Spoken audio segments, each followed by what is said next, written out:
Satyajit sir नमस्ते, hi. कैसे हैं आप?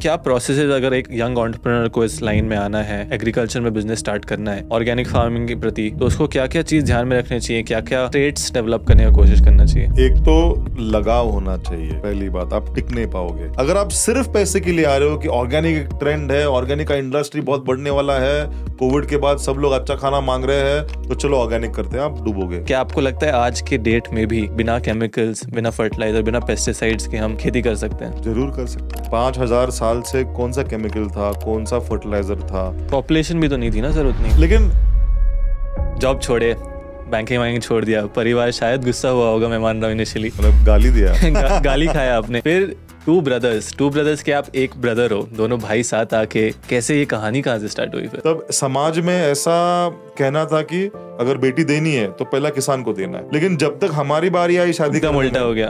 हाँ, तब तो समाज रचना ऐसी हो गई क्योंकि खेती में पैसा बचा नहीं था, खेती फ्रेगमेंटेशन हो गई थी पूरी। तो अभी बोलते हैं कि लास्ट में किसान को बेटी को देना। तो आपके घी में और एक रेगुलर घी में डिफरेंस क्या आता है? अभी देखो, घी ना, जो सही तरीका है बनाने का, वो दूध होना चाहिए देसी गाय का। जो भी किसान भाई है मेरे, मैं उनको बोलते रहता हूँ कि खेती मतलब सिर्फ आप खेत में रहोगे और खाना उगाओगे, जो भी है फल सब्जी उगाओगे, ये आपका काम उतने में खत्म नहीं होता है। ऑर्गेनिक प्रोसेस क्या क्या फॉलो किया जाता है ऑर्गेनिक फार्मिंग में, जिसमें पैसा है, जिसमें बहुत पैसा है, अच्छा मार्जिन है, बहुत डिमांड है, कोई कर नहीं रहा है। नमस्कार किसान भाइयों और बहनों, और स्वागत है आप सभी का एग्री टॉक के एक नए एपिसोड पर।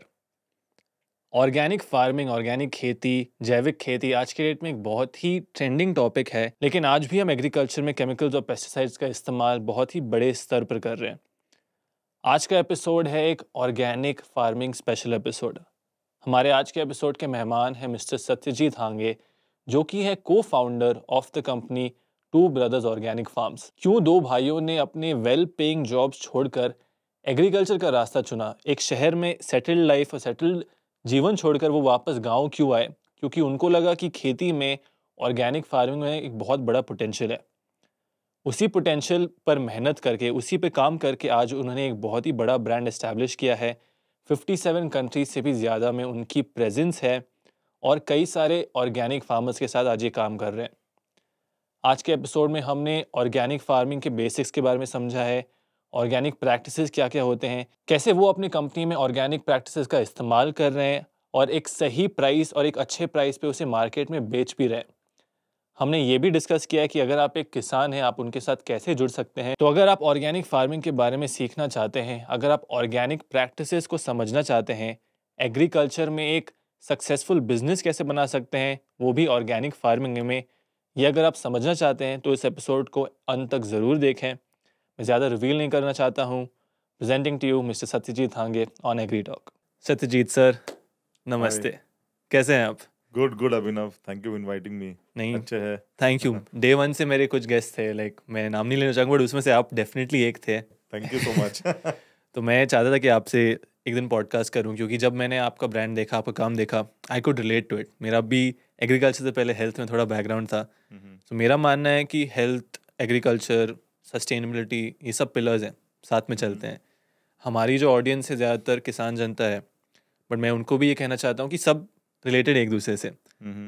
सर कैसे हुआ, मतलब how did you get into this space? थोड़ा अपना ब्रीफ इंट्रोडक्शन दीजिए हमारे ऑडियंस के लिए। तो मैं सत्यजीत हूँ और एक किसान का बेटा हूँ। एक छोटा गांव है बोहडनी बोल के, इंदापुर तहसील या अच्छा। इंदापुर तालुका, पुणे डिस्ट्रिक्ट में। हम्म।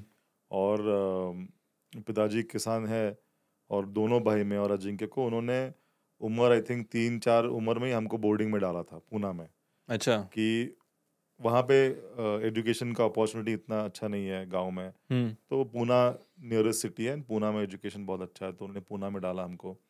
तो पूरा उम्र हम बोर्डिंग में रहे हुए हैं, हॉस्टल में रहे हुए हैं। तो वहाँ से स्कूलिंग करके फिर कॉलेज ख़त्म करके एमबीए पूना में करके हम जॉब ले लिए थे। तो मैं जैसे बैंकिंग में था, अजिंक्य भी बैंकिंग में था। और आई आई थिंक 3 4 5 साल जॉब करते करते हमारा सिर्फ गांव में समर हॉलिडे और दिवाली हॉलिडे के लिए आना जाना रहता था। और एक अपना पुराना मकान है जिसको हम वाड़ा बोलते हैं वाड़ा। मराठी में, पत्थर और मिट्टी और लकड़ी का बना हुआ। अभी 100 साल हो गया उसको। और उसके आगे गाय भैंस ये सब रहती थी। तो जब छुट्टियों में जाते थे तो वो देखना होता था, उनका सहवास होता था हमको छुट्टियों में। कभी पिताजी नहीं है तो उनको धोना, टाइम पास अपना चालू रहता था। उनको पसंद नहीं था कि हम कोई भी खेती में कोई भी काम करे या कोई भी काम देखे भी, क्योंकि वो पहले दिन से क्लियर थे कि आपको शहर में रहना है, आप बड़े से बड़े शहर में सेटल हो जाओ, भारत छोड़ो, आप यूएस में जाओ, वहाँ पैसे कमाओ और वहाँ सेट हो जाओ। तो जब वो नहीं थे तो हम थोड़ा एक्टिविटी करते थे वहाँ पे। और वो हमको पता था कि हमको ये करना नहीं है लाइफ लॉन्ग, खेती नहीं करना है। खेती नहीं करनी है।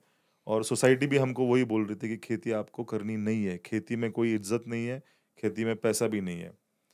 तो ये दिमाग में रख के हमने जॉब ले लिया। और जो भी समाज या फैमिली चाहती है वो हमने सब किया।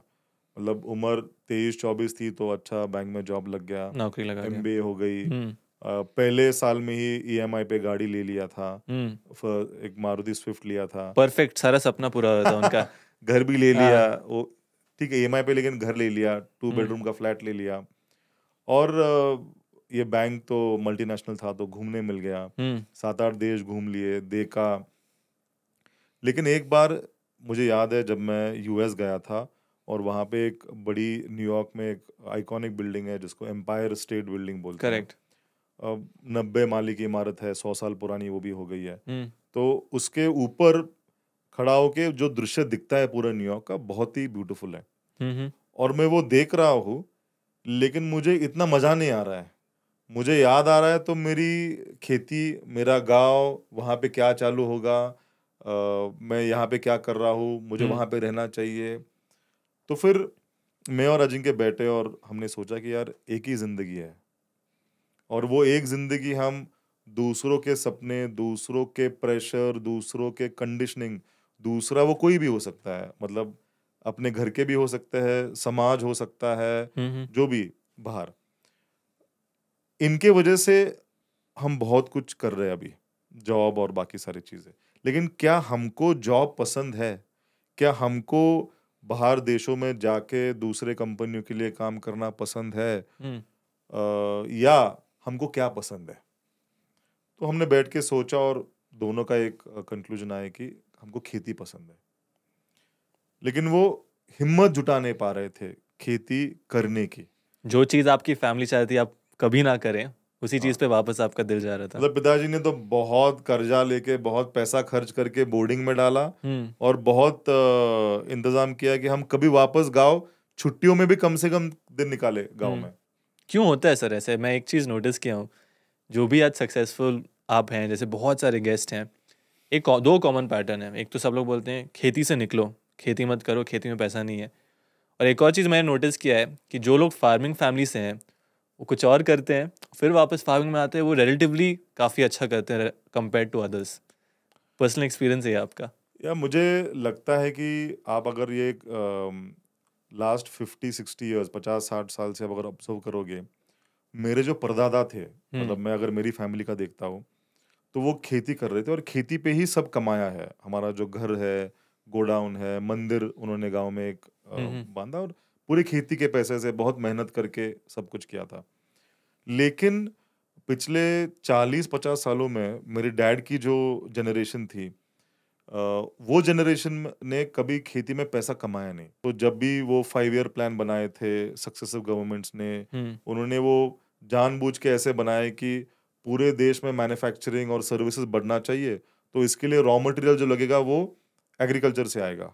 तो रॉ मटेरियल कॉस्ट लो रखने के लिए खेती को कॉम्प्रोमाइज किया, ताकि वहाँ से लो कॉस्ट में मैन्युफैक्चरिंग को रॉ मटेरियल मिले। ये इसमें बहुत सारा रिसर्च शरद जोशी बोल के थे, उन्होंने बहुत किया था। करेक्ट। तो थोड़ा मैंने वो पढ़ा और थोड़ा समझने की कोशिश की मेरे फैमिली में क्या हो रहा है, तो बराबर वही ट्रेंड चालू है। मेरे पिताजी के वक्त खेती में पैसा नहीं रहा। नहीं था। अभी वो उनकी जब शादी थी 50 साल पहले, तब समाज में ऐसा कहना था कि पहला किसान, अगर बेटी देनी है तो पहला किसान को देना है, फिर बिजनेसमैन, और थर्ड सर्विस वाले को। लेकिन जब तक हमारी बारी आई शादी एकदम करने उल्टा में, हो गया। हाँ, तब तो समाज रचना ऐसी हो गई, क्योंकि खेती में पैसा बचा नहीं था, खेती फ्रेगमेंटेशन हो गई थी पूरी। तो अभी बोलते हैं कि लास्ट में किसान के बेटे को देना है। मेरे कई अगर सारे गेस्ट मुझे सर्विस, बोल रहे थे कि उनका शादी मतलब नहीं होते उनके दोस्त का, क्योंकि वो किसान है। हाँ, आज भी तो होता है ऐसा? हाँ, बहुत युवा लोग हैं जिनकी शादी हुई नहीं है क्योंकि वो खेती कर रहे हैं। और अगर आज किसान का बेटा भी बोलता है मैं खेती करना चाहता हूँ, तो घर वाले ही बोलते हैं मत करो। मत करो। तो ये सब कंडीशंस मिला के परिस्थिति ऐसी हो गई है कि सब आपको डिस्करेज करेंगे अगर आपको खेती करना है। आपका जो दूसरा सवाल था कि जो खेती बैकग्राउंड से थोड़ा बाहर जाके सीख के वापस आता है और वो क्यों थोड़ा अच्छा कर पाता है। एक तो ना, कोई भी बिजनेस सक्सेस होने के लिए आपको दिमाग और दिल की एक कनेक्शन होना चाहिए। तो जो फार्मिंग बैकग्राउंड से आता है उसका दिल तो फार्मिंग में है, लेकिन वो बाहर जब एजुकेशन लेता है या बाहर अच्छी कंपनियों में नौकरी करता है, जैसे हमने किया, हमने सिटी बैंक में ईआरपी देखा, डिपार्टमेंट्स देखे, क्वालिफाइड लोग देखे, सिस्टम्स देखे, स्ट्रैटेजी देखे, मार्केटिंग, प्रोडक्शन, एचआर, सारे विंग्स देखे कंपनियों में कैसे चलती है। तो जब आप ये सब जानकारी लेते हो कि कैसी अच्छी कंपनी चलानी है, तो वो दिमाग की बात हो गई और आपका दिल खेती में है, तो वो सबसे भारी मिक्सचर है। आप वो लर्निंग्स और ये खेती का प्रेम आप इकट्ठा करो और आप एग्रीकल्चर में कुछ ना कुछ जरूर कर पाओगे जो सक्सेसफुल होगा। बहुत ही अच्छा पॉइंट है कि कुछ भी बिजनेस कर रहे हो, it should be a mix between दिमाग एंड दिल। 100%। आई मीन ओनली दिमाग है तो आप जल्दी ग्रो करोगे, लेकिन आपका और आपके जो आपकी एम्प्लॉयज बोलो या कोवर्कर्स जमेगी नहीं, कस्टमर के साथ आपका लगाव नहीं रहेगा, इमोशनल कनेक्ट नहीं है, और सिर्फ दिल की बात लेके बैठोगे तो आप कभी गणित जमा नहीं पाओगे। आप कभी धंधा, स्ट्रैटेजी, एक्सपांशन, ग्रोथ, कंसिस्टेंसी, इसमें आप कभी कर नहीं पाओगे। तो या आज के पॉडकास्ट में आपसे मेन डिस्कस करना चाहता हूँ अबाउट ऑर्गेनिक फार्मिंग। आप जो ऑर्गेनिक कर रहे हैं, बट ये क्यों ज़रूरी है, मतलब आई थिंक लोगों को ये भी समझना ज़रूरी है। रिसेंटली जो हम पिछले साल भी रिपोर्ट्स में देखे थे, बैंगलोर में जो सब्जियां पाए गए थे, एक बहुत कॉमन थ्रेड निकला था कि उसमें से फर्टिलाइजर जो था वो 200-300% मोर। अभी जो रिसेंट न्यूज़ आया है, तिरुपति के लड्डू में आपको ऐसे ऐसे चीज़ मिल रहे हैं जो नहीं मिलना चाहिए, बीफ है, एनिमल फैट है। आपसे एक सिंपल क्वेश्चन है, ये सब एक्चुअली स्टार्ट हो रहा है किसान के लेवल पर, चाहे वो सब्जी उगा रहा है, चाहे वो गाय को पाल रहा है। कहाँ जा रहे हैं हम विद रिस्पेक्ट टू फार्मिंग, कहाँ जा रहे हैं हम विद रिस्पेक्ट टू हेल्थ, मतलब कौन से दिशा में हम आ चुके हैं?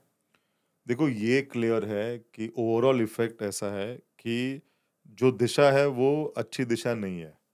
मतलब फार्मिंग में भी जितने तरह और जितने क्वांटिटी के केमिकल्स यूज हो रहे हैं, वो अपनी मिट्टी की जो उपजाऊ की क्षमता है वो कम करती जा रही है। और जो फल और जो सब्जी आ रहे हैं, वो जो लोग खा रहे हैं उनकी उम्र कम करते जा रहे हैं, उनकी सेहत को बर्बाद कर रहे हैं। तो ये दिशा बिल्कुल अच्छी नहीं है। मेरा मानना है कि केमिकल्स जब आए होंगे, फर्टिलाइज़र आए होंगे, कोई प्रॉब्लम सॉल्व करने आए होंगे। जैसे आप एक बिजनेस कर रहे हैं, आज आप एक प्रॉब्लम सॉल्व करने की कोशिश कर रहे हो, केमिकल्स फर्टिलाइजर आए होंगे, उस समय शायद किसान को उत्पादन की इशू होगी। बट आज जैसे आप कह रहे हैं, उसका इस्तेमाल गलत तरीके से किया जा रहा है। बिल्कुल, आपने सही पकड़ा कि 50-60 साल पहले अन्न, खाद्य का कम था, इंडिया में कमतरता था, और इसलिए उन्होंने फूड प्रोडक्शन बढ़ाने के लिए यूरिया और बाकी सारी चीज़ें इस्तेमाल करना शुरू किया। लेकिन उसको और एक कारण है, ये सेम कमतरता 1910, 1920s में भी था, जब फेमन आया था, तब केमिकल्स नहीं थे। वहाँ पे मिसमैनेजमेंट हुआ था, रिसोर्सेज ब्रिटिश इंडिया बाहर लेके जा रही थी, इसलिए लोग वहाँ पे मर रहे थे बंगाल में। लेकिन जब 1960s में अन्न कम हुआ, तो हमने सोल्यूशन बोल के केमिकल फर्टिलाइजर ले लिया। वो सोल्यूशन एज अ सोल्यूशन क्यों आया? क्योंकि 1940s में जब महायुद्ध 2 मतलब वर्ल्ड वॉर 2 जब खत्म हुआ, बहुत सारे ऐसे फैक्ट्रीज थे जर्मनी में, यूरोप में, जो नाइट्रोजनस एम्यूनिशन और सब में लगे हुए थे। अभी अचानक से युद्ध खत्म हुआ, इतना सारा इन्वेस्टमेंट किया था मैन्युफैक्चरिंग में, करे क्या? तो उसका रिपर्पस किया गया नाइट्रोजनस फर्टिलाइजर बनाने के लिए। अच्छा। और उन्होंने फिर इन्फ्लुएंस किया agriculture universities, agriculture research bodies, government, कि आप ये किसानों को यूज करने के लिए बोलो। उनकी बात बराबर थी कि आप जब यूरिया डालोगे तब आपको इमीडिएटली इफेक्ट आएगा, आपका प्रोडक्टिविटी बढ़ जाएगा। लेकिन उस चीज का लॉन्ग टर्म इफेक्ट क्या है किसी ने नहीं ये, बोला। क्योंकि 50 साल कोई रुकना चाहता नहीं है, 40 साल कोई रुकना चाहता नहीं है, आपको तो फर्क दिख रहा है। तो मैं बोलता हूँ कि हाफ नॉलेज पे उन्होंने वो डिसीजन ले लिया। At that time it solve that problem. 1960s में ये सोल्यूशन ने प्रोडक्टिविटी बढ़ा दी, लेकिन अभी it's become the biggest problem after 40-50 years. अपनी भारत में बहुत सारी मिट्टी की उपजाऊपना बहुत कम हो गई है, कार्बन नहीं बाकी है सॉइल में। कार्बन बाकी नहीं है, और जो 500 साल में नहीं कर पाए, जो 1000 साल में नहीं कर पाए, वो 50 साल में अपन ने कर दिया है। कि मिट्टी की उपजाऊपना कम जो होती है वो बहुत डिफिकल्ट है, वो हमने 40 साल में कर दिया। और ये रिवर्सिबल, मतलब आप एक ऐसे जगह पे जा रहे हो कि जहाँ पे आपको यू टर्न नहीं ले सकते। आप अचानक से आज समझोगे कि मुझे सॉइल फर्टिलिटी बढ़ानी है, तो अचानक नहीं बढ़ेगी, उसको वापस टाइम, एफर्ट, बहुत लंबा पेशेंस प्रोसेस होता है। लगने वाला है। तो आई फील दैट, जैसे आपने पूछा, तब वो सोल्यूशन था, लेकिन वो ना टेम्पररी सोल्यूशन रहना चाहिए था। We should have studied the long term effects, और उसके बाद जो लॉन्ग टर्म सोल्यूशन है, ऑर्गेनिक फर्टिलाइजर्स, ये सारों पे स्ट्रेस करके, किसानों को हेल्प करके उस पे बढ़ना चाहिए था, जो बड़े नहीं है। आज तो सब शॉर्टकट पे ही जा रहे हैं। So it is adding to that problem, and या इट्स मेकिंग थिंग्स वर्स। मेरा आपसे एक सिंपल क्वेश्चन है, क्या आपको लगता है आज के डेट में भी बिना केमिकल्स, बिना फर्टिलाइजर, बिना पेस्टिसाइड्स के हम खेती कर सकते हैं जरूर कर सकते हैं, सस्टेनेबली? सस्टेनेबली कर सकते हैं। 5000 साल से कौन सा केमिकल था, कौन सा फर्टिलाइजर था? पॉपुलेशन भी तो नहीं थी ना सर उतनी, मतलब। लेकिन जितनी थी वो तो सब खा पी के जी रहे थे अच्छी तरह से। और अगर आप उसका कंपैरिजन कर रहे हो कि जमीन तो वही है, पॉपुलेशन बढ़ गई है, अगर आप फार्मिंग लेवल पे एनालाइज करते हो पूरे दुनिया में, तो जितने भी खेती है और जितने किसान हैं, 70% मतलब 70% किसान और जमीन ये फूड क्रॉप्स के लिए नहीं यूज की जाती, ये कमोडिटीज ग्रो करने के लिए यूज की जाती है। जैसे जैसे कैनोला है, जैसे पाम है, पाम ऑयल, जैसे मेज है, तो शुगर है, ये सब कमोडिटीज है। तो आप कह रहे हैं 70% टोटल लैंड इनके लिए यूज हो रहा है? हाँ, आप देखो आपके ये परिसर में जाओ बेंगलोर में, आप जनरली सर्वे करो कि क्या ग्रो हो रहा है, तो आपको दिखेगा कि फूड क्रॉप्स कम है, कैश क्रॉप्स ज्यादा है। जो कि ठीक है, किसान कैश कमाना चाहता है, लेकिन ये जो लॉजिक है कि पॉपुलेशन बढ़ गया तो ये जमीन उतना खाना बना सकती है क्या? तो 100 गुना बना सकती है। अगर आप किसान को ज्यादा पैसा दो, गेहूं, millets, beans, legumes, lentils, pulses उगाने के लिए, जो उसको कैश क्रॉप दे रहा है, तो वो तो उगाएगा। वो 30% किसान 50% बन जाएगा। और अगर वही चीज वो ऑर्गेनिकली करे या केमिकल का इस्तेमाल न करके करे, तो आपको न्यूट्रिशियस फूड आएगा। अभी आप 4 रोटी खा रहे हो, पेट नहीं भर रहा है और आपको ब्लोटिंग प्रॉब्लम हो रहा है, क्योंकि वो खाने में जो सत्व है वो पिछले 50 सालों में बहुत कम हो गया है। जो अपने घर में बुजुर्ग लोग हैं उनसे पूछोगे, तो वो तो सहज कहते हैं कि आज के आपके रोटी में, आपके सब्जियों में, आपके फलों में वो मजा ही नहीं है। और जब उनके टाइम पे वो सब उग रहा था तो उनको वो एनर्जी आ रही थी, वो इतनी मेहनत कर रहे थे। सुबह 4 बजे, मुझे याद है मेरे दादाजी सुबह 4 बजे उठ के काम करना शुरू कर देते। आज अपनी वो एनर्जी है, आज अपना उतना सेहत अच्छा है। अभी लोग 50 हो गए तो बोलते बूढ़ा हो गया। मतलब पुराने लोग अभी भी गांव में 80-90 उम्र तक काम करते हैं, कोई डायबिटीज नहीं, कोई बीपी नहीं है, कोई बेंडिंग नहीं है, बैक प्रॉब्लम नहीं है। वो आराम से 30-40-50 किलो का गोनी उठा सकते हैं, दिन भर काम कर सकते हैं। दो चीज़ है सर, मेरा जो अंडरस्टैंडिंग है, एक बहुत अच्छा आपने पॉइंट बोला कि लोग रेडी नहीं। सबसे पहले अगर आप किसान को वो प्रीमियम प्राइस दोगे तो किसान उगाएगा, प्रॉब्लम नंबर 1। लेकिन लोग रेडी नहीं है आज देने के लिए, मुझे लगता है। आई एम श्योर आपका एक्सपीरियंस अलग है। मेजॉरिटी ऑफ भारत आज रेडी नहीं है देने के लिए। और दूसरा, हमने जो डैमेज ऑलरेडी कर लिया है उसको अब रिवर्स करने का प्रोसेस बहुत लंबा है। जैसे जो लैंड में हम कहते हैं कि कितना 3-4 साल में कुछ नहीं होना चाहिए, तब जाके वो ऑर्गेनिक लैंड कहलाता है। देखो, ये 2 सवाल है आपके, दो दो पॉइंट है, यस। 2 पॉइंट है। पहले पॉइंट पे तो मैं आपको जवाब दूंगा कि ट्रस्ट, भरोसा, आदमी पैसा देने के लिए तैयार है। अच्छे खाने के लिए कोई भी पैसा देने के लिए तैयार है। क्या मैं वो ब्रांड पे या वो चीज़ पे मैं भरोसा रख सकता हूँ? क्योंकि अच्छे एग्ज़ाम्पल्स बहुत कम है। अगर कोई बोलता है कि मेरा अन्न बगैर केमिकल्स का है, मेरा ऑर्गेनिक का है, तो मैं साजिक है, मैं उसपे सस्पेक्ट करूँगा। मैं उसपे मतलब एक क्या ये सच बोल रहा है? क्या ही सच बोल रहा है? तो आई थिंक भरोसा पैदा करना चाहिए ब्रांड्स और जो भेज रहा है वो फार्मर ने। एक बार भरोसा पैदा हो गया आपके कस्टमर के साथ, तो कस्टमर खाना अच्छा मिलने के लिए पैसा देगा। आपने एक्सपीरियंस किए हो? हाँ, हाँ, हमको ऐसे ही बहुत लोग बोले थे कि नहीं देंगे, हो नहीं सकता। लेकिन हमने कभी कस्टमर को क्या दाम पे चाहिए वो ज़्यादा देखा नहीं। हुँ, हमने सही तरीके से अन्न बनाने के लिए क्या करना चाहिए, क्या कॉस्ट जाना चाहिए, क्या प्रोसेस जाना चाहिए और फिर उसका कॉस्ट क्या निकलता है और फिर क्या एमआरपी रहनी चाहिए। हमने हमेशा बॉटम्स अप पे प्राइसिंग किया है और कस्टमर को फिर अवेयर करके सिखाया है या बताया है या बुलाया है फार्म पे देखने के लिए सारी चीज़ें। इन चीज़ों की वजह से उनका भरोसा आ गया। अभी 4-5 लाख कस्टमर है। वो आप अगर कंपेयर करोगे मार्केट के प्राइसेस से तो हमारे ऑर्गेनिक के प्राइसेस के दाम ज़्यादा है, लेकिन वो हुँ, देते हैं और वो खुश भी हैं। महसूस भी करते हैं उसका फ़ायदा, उसका उनके शरीर पे, उनके आरोग्य पे जो-जो उनको एक्सपीरियंस हो रहा है, वो हुँ, महसूस भी करते हैं। तो हमारा रिटेंशन भी बहुत ज़्यादा है। आई थिंक कीवर्ड यहाँ किसानों के लिए, ऑडियंस के लिए ब्रांड और ट्रस्ट। थोड़ा बैक बिल्कुल, स्टेप करते हैं। आप जॉब छोड़े, बैंकिंग-वैकिंग छोड़ दिया, परिवार शायद गुस्सा हुआ होगा, मैं मान रहा हूँ इनिशियली। मतलब गाली दिया। गाली खाया आपने।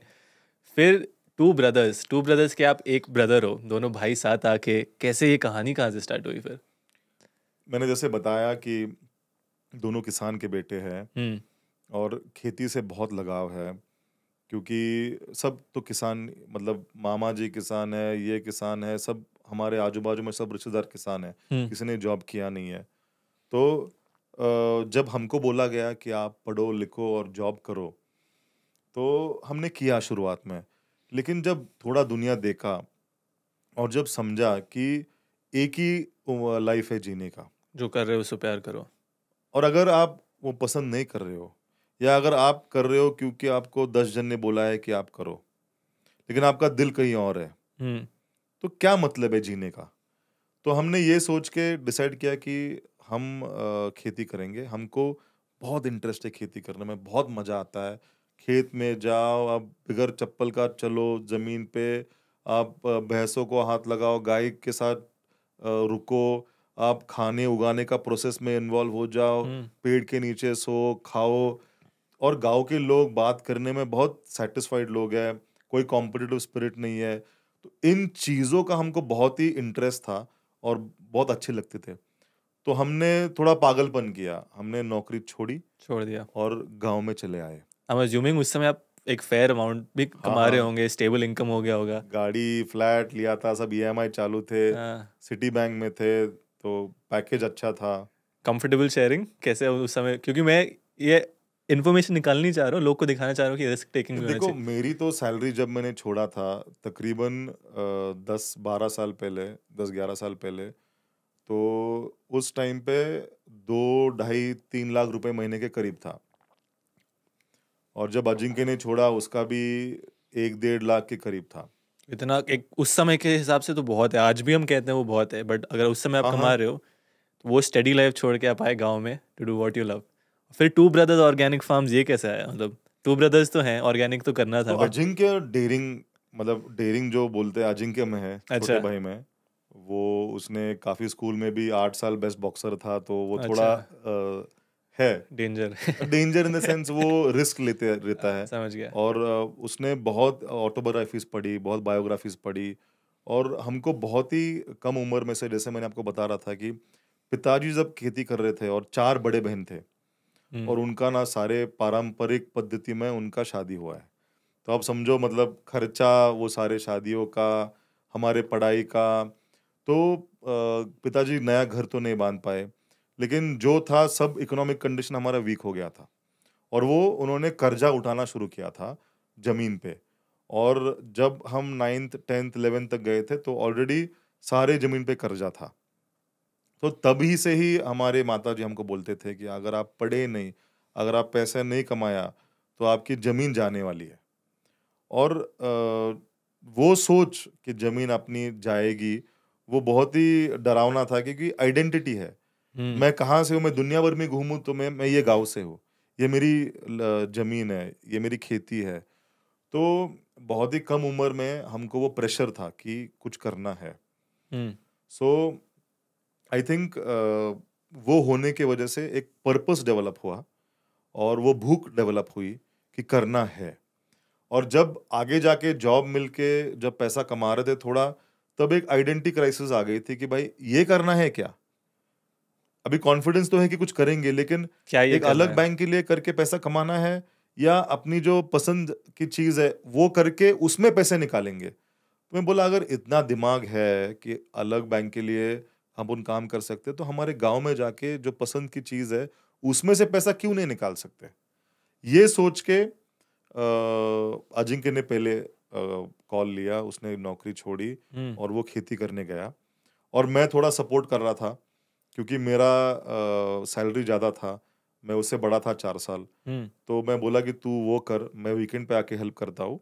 थोड़ा और तो यहाँ से मैं, स्टेबिलिटी चाहिए। हाँ, यहाँ से मैं पैसा कमा रहा हूँ, तो थोड़ा इन्वेस्टमेंट लगेगा घर चलाने के लिए। दोनों की शादी हो गई थी, तो घर चलाने के लिए पैसा लगेगा। तो थोड़ा मैं सपोर्ट कर रहा था।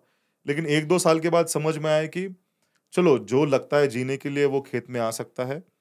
अभी ज़्यादा से ज़्यादा पैसा कमा के भी क्या क्या करें? करने वाले हो। तो मैं बोला पसंद की चीज़ करते हैं, तो मैंने भी छोड़ा और हम दोनों ने फिर खेती शुरू की। सही है, बस सिंपल से। सिंपल तो सिंपल। वहाँ से ऑर्गेनिक खेती की आपकी जर्नी हाँ, स्टार्ट हो गई। 1 साल के बाद ऑर्गेनिक खेती की जर्नी शुरू हुई। उस समय आप ऑर्गेनिक खेती के थ्रू पैसा कमा पा रहे थे? नहीं, पहले साल में तो पपई थी और पोमोग्रेनेट था, और थोड़ा ड्रम स्टिक्स था, शेवगा, शेंगी। उसमें से मार्केट में हम जब भेजने गए थे, मुझे याद है पहला फल था पपई। और जब आप ऑर्गेनिकली उगाते हो तो उसमें बहुत दाग होते हैं। उसका जो कलर और ये सब है, इतना अच्छा नहीं होता है जितना करेक्ट। केमिकल के पपई है बाहर से। दिखने में तो थोड़ा हाँ, तो वो बोलते ही है कि ऑर्गेनिक इज अगली। अग्री। मुझे याद है, मैं लिखा हूँ सर आपका, एक मैं पढ़ना चाहता हूँ। हाँ हाँ। मैं कल एक वीडियो देख रहा था मस्त, आपने बोला था कि उत्पादन कुछ भी हो, हमारा गोल था सॉइल को हेल्दी रखना। मैं ये हाँ सेंटेंस लिखा, मुझे बहुत पसंद आया, क्योंकि उस समय आपको वो करेज था कि शायद पैसा नहीं कमा पाऊँ, उत्पादन अच्छा नहीं आए, तभी भी मिट्टी को हेल्दी रखना है। बट एक सर छोटा किसान या एक ऑर्गेनिक खेती जो करना चाहता है, उसको ये हिम्मत नहीं हो पाता है। असलियत वही है, वो शायद वो रिस्क नहीं ले सकते, उनका वो बैकिंग नहीं था। तो मतलब क्या ये रियलिटी है कि ऑर्गेनिक फार्मर जो स्टार्ट कर रहा है खुद से एक सक्सेसफुल खेती कर सकता है, बिल्कुल कर खुद सकता से है। बिना किसी के साथ जुड़े हुए? बिल्कुल कर सकता है। अगर आप थोड़ा यंग हो और आप मोबाइल यूज़ कर रहे हो, आप हज़ार चीज़ें मोबाइल पे देख रहे हो, तो आपका खेती ऑर्गेनिक करके आपको आपका ग्राहक ढूँढने में ज़्यादा तकलीफ़ नहीं होना चाहिए। आजकल बहुत सारे प्लेटफ़ॉर्म्स हैं, फ़ेसबुक पेज है, इंस्टाग्राम पेज है, यूट्यूब है। आप थोड़ा वीडियो बना के डालो, पास वाली सोसाइटी में 2-4 किसान इकट्ठा होके थोड़ा टेम्पो में माल डाल के वहाँ क्लस्टर। पे उनसे बात करके लगा दो, वहाँ पे भेजना शुरू करो। आपके भाषा में, ऐसा नहीं कि इंग्लिश बोलना ज़रूरी है, आपके वेशभूषा में सिर्फ़ कस्टमर को बोलो कि मैं किसान हूँ, मैं ये बिगर केमिकल्स का उगा रहा हूँ, मुझे 4 रुपए ज़्यादा चाहिए। 1-2 दिन नहीं लेंगे, 1 दिन ट्राई करेंगे, और फिर कस्टमर भी समझ में आता है कि ये आदमी जेन्युइन है, ये मेहनत लेके आ रहा है। आपकी एक एनर्जी होती है, वो उनको इन्फ्लुएंस करती है। और शुरुआत में 2-4 कस्टमर भी मिल गए, तो ओवर 1-2 मंथ्स वो 2-4 और 8-10 को बताते हैं, और आपको कस्टमर वर्ड ऑफ आपका मिल माउथ। जाएगा। तो मैं हमेशा बिलीव करता हूँ कि वेरी पॉसिबल है। इसमें आपको ज़्यादा मेहनत करना है। यस, इतना आसान नहीं है जितना अभी केमिकल फार्मिंग करके केमिकल का माल भेजना। वो पूरा इंफ्रास्ट्रक्चर इकोसिस्टम उसके अराउंड बेस्ड है, केमिकल उगाने और केमिकल का माल भेजने के अराउंड है। अब अगर उससे बाहर आके ऑर्गेनिक करते हो तो आपका इकोसिस्टम डेवलप नहीं है, आपका सेलिंग प्लेटफॉर्म डेवलप नहीं है, आपको मंडी में अलग गाला नहीं है जहाँ पे ऑर्गेनिक लेने वाला कोई है। तो मेहनत है, लेकिन आप अगर वो मेहनत लोगे तो आपके जमीन को आप बचा रहे हो। बचाओगे, और आपके इनकम को भी आप बचाओगे, और ज्यादा भी कमा पाओगे अगर आप थोड़ा मार्केटिंग में भी ध्यान देते हो तो। मानो सर आप अपना जर्नी स्टार्ट किए हो, ठीक है, आप बेच रहे हो टू ब्रदर्स ऑर्गेनिक में, कस्टमर आके आपके बोलते हो मैं क्यों यकीन करूँ, कैसे करूँ? एक तो दिखने में छोटा है बट मैं कैसे यकीन करूँ कि आपने इसमें केमिकल इस्तेमाल नहीं किया है? एक ट्रेसेबिलिटी जो हम लोग फैंसी वर्ड में बोलते हैं, वो प्रॉब्लम आप कैसे सॉल्व कर रहे थे और आज जो किसान को अपना ऑर्गेनिक प्रोड्यूस बेचना है वो कैसे कर सकता है? तो हमने कैसे किया था कि जो हमारा पहला पपई का जो फ्रूट था वो उसका स्टोरी ऐसा है कि हमने वो लेके गए थे मंडी में, और मंडी में ट्रेडर ने तब रेट चालू था 8-10 रुपए का केमिकल के पपई को, और सुबह सुबह 4-3 बजे वो शुरू होता है, हम्म और हमको रेट मिला आई थिंक 4 रुपए का मिला था। हम्म तो 4 रुपए किलो? हाँ, 4 रुपए किलो। बाप रे बाप। तो तब तक हमारे दिमाग में मार्केटिंग करने का कहीं पे भी इंटरेस्ट नहीं था। अभी आप बस 2 भाई थे, उगाए और ले उगा गए। रहे थे, मजा आ रही थी खेती हम्म करने में, गोबर गाय सारी चीजें, मल्चिंग वल्चिंग, मस्त लाइफ था। और भेज रहे थे, मतलब हम्म भेजने की कोशिश कर रहे थे। हमको लगा कि मंडी में भेजेंगे, ट्रेडर बोलेगा ऑर्गेनिक है, खा के देखेगा मजा आ रहा है, वो दाम ज्यादा देगा। हम्म लेकिन पहले ही इंसिडेंट में हमको समझ में आया कि वो उसने दाम आधा दिया। उसने हाँ। हमको एक बात सिखाई, वो बोला कि जो भी ग्राहक है वो पहले आंखों से खाता है, फिर हम्म जीभ से खाता है, और आपका जो फल है वो आप ग्राहक के आंखों में नहीं बैठ रहा है, जीभ का तो बात बाद में आता है। जो दिखता है वो बिकता है। वही। तो वो चीज और वो जो दाम मिला 4 रुपए का, वो इतना ट्रिगर था हमको कि इतना हमको ये मतलब बुरा लगा कि हमने वो दिल पे ले लिया। हम्म हमको लगा कि यार इतना मेहनत करके, गाय गोबर खेती इस तरह की करके, अगर उस चीज का दाम नहीं मिलने वाला है तो क्या मतलब है, हम्म। और रिस्पेक्ट नहीं है। कोई मतलब मतलब क्या क्या फर्क पड़ता है हाँ, टिप्स? मतलब अगर आप पीएचडी करके आपको कोई बोलेगा कि 5,000 की नौकरी देता हूँ, हम्म तो आपको लगेगा ना किसने 2 थापड़ मारे मेरे को। वही ऑर्गेनिक फार्मिंग के साथ भी वही होता है। हाँ, तो हमको लगा वहां पे कि यार इसने तो 2 थापड़ मारे हमको, हम्म हमको हमारे जो कष्ट था उसका सही दाम नहीं दिया। हम्म। तो हमको समझ में आया कि खेती तो हमने 3-4 साल से कर रहे थे ऑर्गेनिक, लेकिन अगर हम सही दाम पे भेज नहीं पाए तो ये खेती को भी मतलब नहीं है, ये सस्टेन नहीं सस्टेन कर। नहीं हो पाएगा। जितना भी 8-10 लाख रुपए हमने कमा के खेत रखा था, वो भी 1 साल में खर्च हो जाएगा, और हमको वापस नौकरी करने लेनी पे पड़ेगी। अच्छा काम करना है सर, लेकिन पैसा भी तो कमाना है, हाँ सस्टेन करना हाँ, बिल्कुल। है। मैं तो बोलता हूँ अच्छा काम करने वालों को तो सबसे ज्यादा पैसा पैसा कमाना कमाना चाहिए, चाहिए, करेक्ट। सबसे ज्यादा। तो उसके बाद हमने फिर जो हाथ गाड़े वाले हैं उनके साथ हम्म पपई भेजना शुरू कर दिया था। करेक्ट। और वो अनुभव के बाद थोड़ा रिटेल मॉल्स जो है पूना में, स्टार बाजार, उनके साथ टाइप करके पपई रखना शुरू किया था। और उसमें हमने क्या किया, तब तक तो क्यूआर कोड का सब लोग यूज कर रहे थे अलग अलग तरीकों के लिए। तो हमने 5,000 रुपए लैब को दे के हमारा पपई टेस्टिंग किया था। ओके।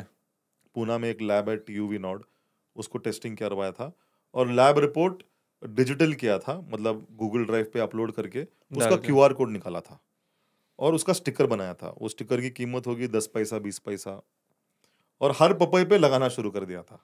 अरे वाह।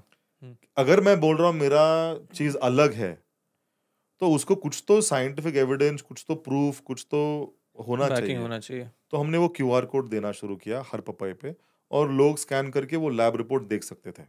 सर दो चीज़, सबसे पहले तो ऑर्गेनिक सर्टिफिकेशन का प्रोसेस, लाइक मैं वही जो पढ़ा हूँ न्यूज़ में कि उसमें भी बहुत स्कैम्स होते हैं, लोग बहुत ऐसे ही वैसे कर देते हैं। वो सर्टिफिकेशन के लिए क्या प्रोसेस होता है? ऑर्गेनिक सर्टिफिकेशन कैसे प्राप्त करूँ? मेरे लैंड में क्या क्या होना चाहिए? उसका मैं एज अ किसान कैसे उसको स्टार्ट करूँ? बट सर्टिफिकेशन प्रोसेस ऐसी है कि अपीडा, मतलब government of India, agriculture department, उसमें अपीडा बोल के हम्म उनका एक विंग है।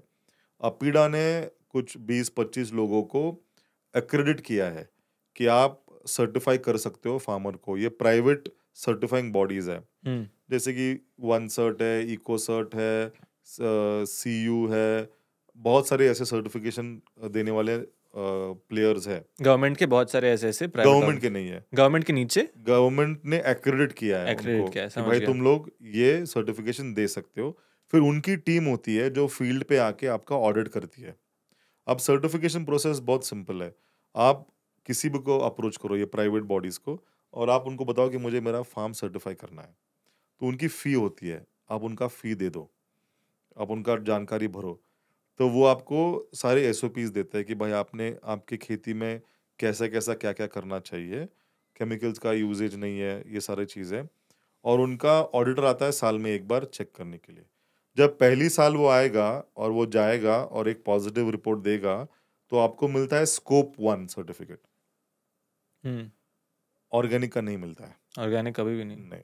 दूसरे साल जब वो आएगा और आपने प्रोसेसेस वही फॉलो कर रहे हैं, आपने सब कुछ टाइट रखा है, तो आके देखेगा और आपका अगर सब कुछ पॉजिटिव है, तो वो आपको देगा सर्टिफिकेट स्कोप 2। वाओ! तीसरे साल आएगा, आप तीसरे साल उसका पैसा भरो, सब प्रोसेसेस टाइट रखो, क्लीन रखो, वो आके देखेगा और सब अच्छा है तो आपको देगा स्कोप 3।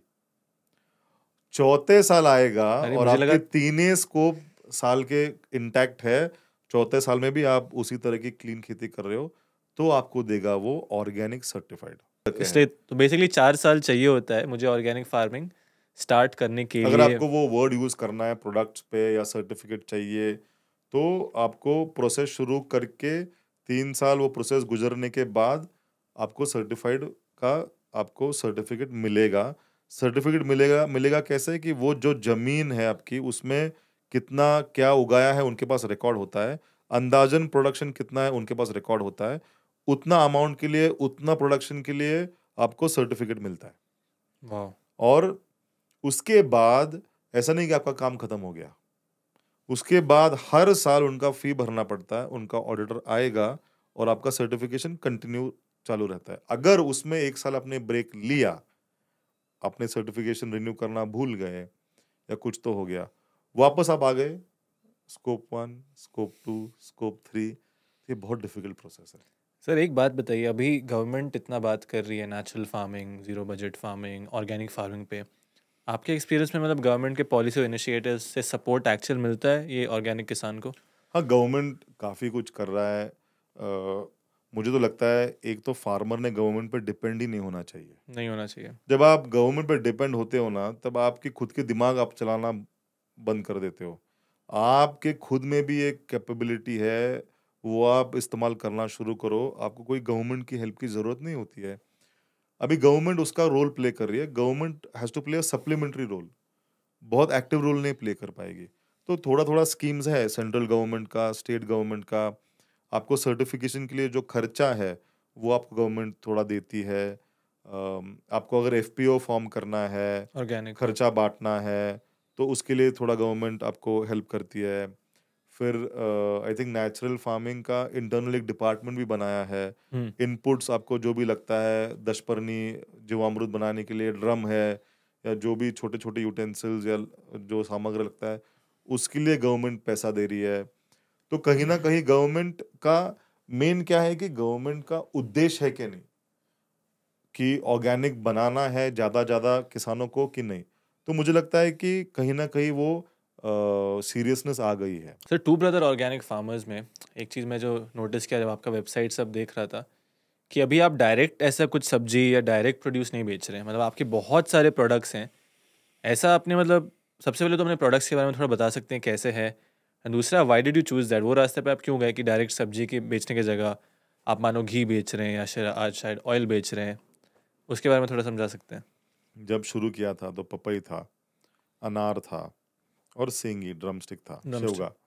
तो वो करते-करते भेजना शुरू कर दिया था। मॉल में भेजना शुरू कर दिया था। तो मॉल का इनटेक रहता था हफ्ते में 500 किलो दो।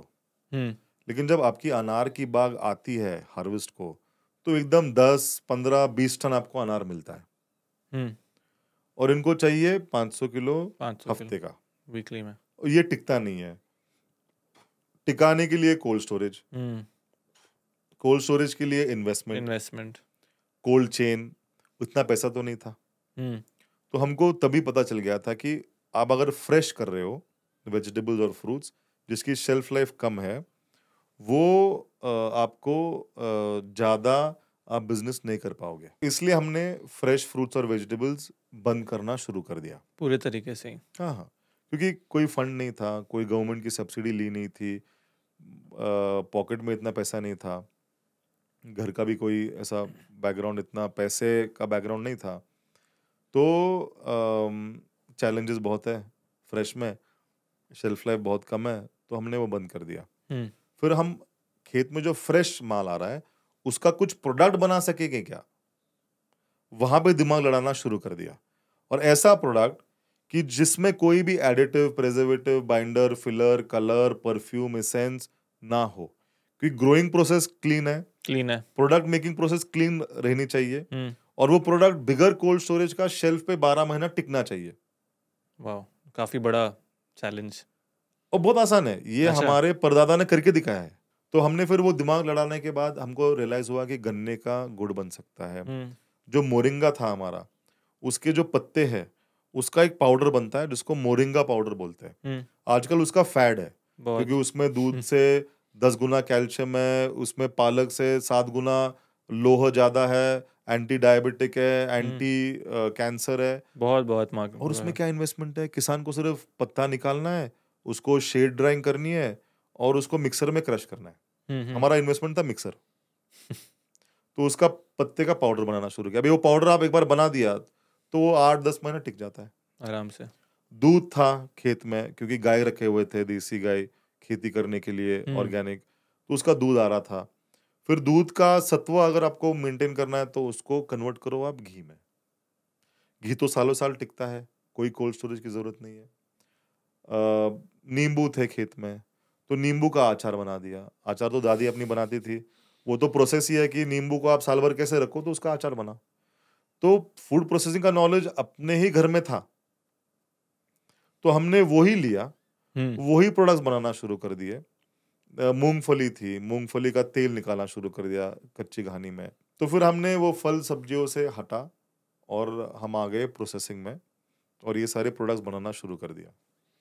तो ये मॉडल कैसे काम करता है? मतलब आज ये जो इतने सारे प्रोडक्ट्स हैं आपके, 30, 40, 50 प्रोडक्ट तो एटलीस्ट होंगे, मैं अज्यूम कर रहा हूँ। जितना मैंने देखा तो खत्म ही नहीं हो रहा द लिस्ट।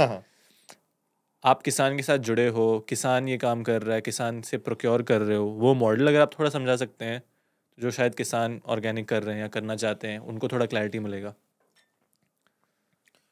तो ये ना पहले हमारे खेत से ही शुरू किया, फिर बहुत सारे किसान आके मिलने लगे कि आपके खेत में भी पानी कम लगने लगा है, आपकी जो मिट्टी की पानी होल्ड करने की जो क्षमता है वो बढ़ गई है।